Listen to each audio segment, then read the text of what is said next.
कुमारी संस्था के लिए जब भी मुझे बुलाया जाता है और जब भी मैं हमेशा कोशिश करता हूँ इनके लिए समय निकालने के लिए, क्योंकि मुझे लगता है कि आज के दौर में इनकी जो सोचधारा है, जो कुछ हम लोग जनता के साथ शेयर करने की कोशिश करते हैं, मेरा ख्याल से ये बहुत ही इम्पोर्टेंट है, बहुत ही ज़रूरी है आज के तौर पे। मैं तो खुद स्पिरिचुअलिटी फॉलो करता हूँ, लेकिन जैसे मैं हमेशा कहता रहा हूँ कि मेरा ख्याल से पूरे विश्व में, सिर्फ हिंदुस्तान में नहीं, पूरे विश्व में लोगों की सोचधारा बदल गई है।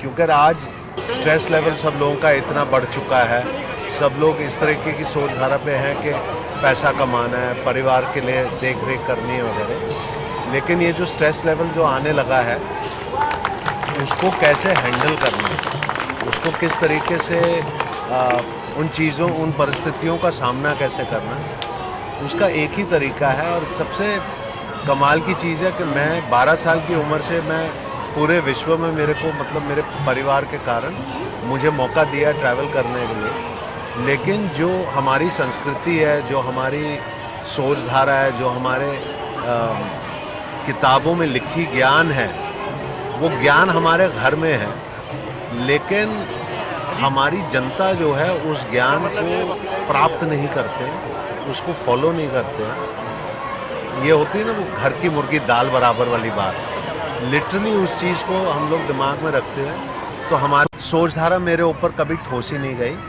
मुझे बड़े खुलेआम से, मुझे एक भाई के तौर से मुझे स्वीकार किया गया।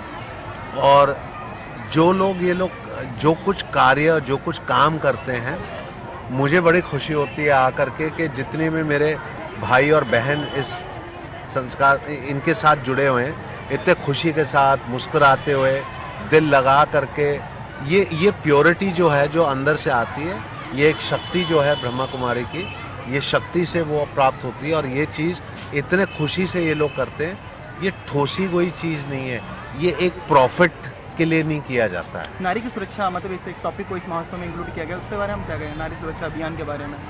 सबसे पहले तो हमें वापस याद करना चाहिए कि ये चीज़ें हमारी किताबों में, हमारी संस्कृति में लिखी गई है। हमें अपने अंदर की सोचधारा वापस बदलनी चाहिए, हमें याद करना चाहिए। हम तो क्या, वेस्टर्न वर्ल्ड में ये चीज़ें होती हैं, हमको समझ में आती है।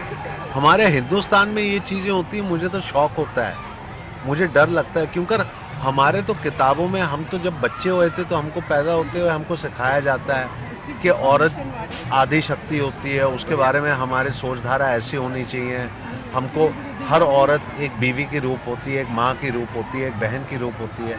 तो ये सोचधारा के, ये सारा अत्याचार जो हम लोग करते हैं, ये अंदर से हमारी सोचधारा बदलनी चाहिए। दिल्ली गैंगरेप के बाद इस टॉपिक को बहुत ज़्यादा उछाला जा रहा है, मतलब इस टॉपिक को ज़्यादा लिया जा रहा है हर एक संस्था, हर एक चीज़ों में। तो इस पर क्या कहेंगे? ये दुर्भाग्य की बात है कि जो कुछ दिल्ली में हुआ, लेकिन दिल्ली, मैं जहाँ तक मानता हूँ, वो वेकअप कॉल। ऐसा नहीं है